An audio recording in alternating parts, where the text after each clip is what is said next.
Hey everyone, Billy Starbuck here, and today I want to talk about something I get asked all the time. Where do your stories come from? The simple answer, everywhere. Sometimes it's a song that paints an entire scene in my mind. Other times it's a dream so vivid I wake up knowing it just needs to be told. And then sometimes it's just my overactive imagination, coming up with strange, bizarre, or downright hilarious predicaments that I love to see play out. But no matter where the spark comes from, I hold on to these ideas. I feed them, I shape them, I slowly mold them into something that starts to resemble a real story. But here's the truth, it's not the idea that makes the story, it's the people inside it, the characters. I actually step inside their shoes.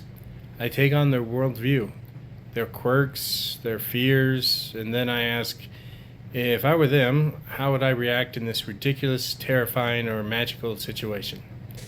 Because here's the thing, I hate when a story feels forced, or when character does something and you were like, wait, nobody would react like that. It's got to feel real. Even if the world is filled with dragons and spaceships or talking ducks.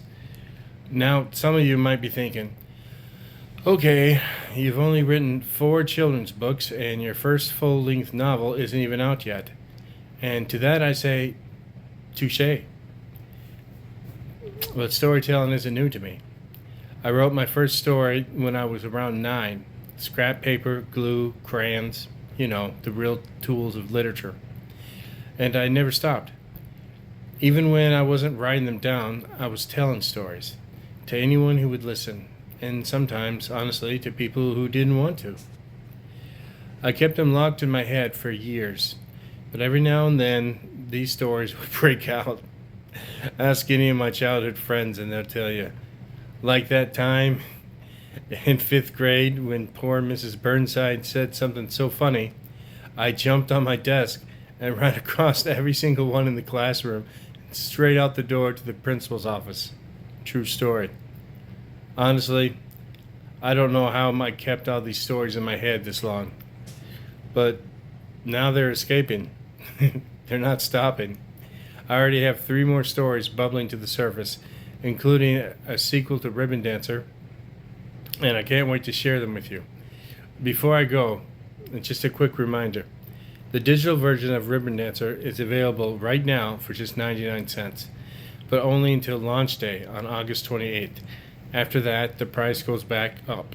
The paperback and the hardcover editions will launch too. So grab your discounted copy today while you can. Thanks for letting me share a little piece of my creative world. There's so much more coming, and I'm so glad that you're here for the ride.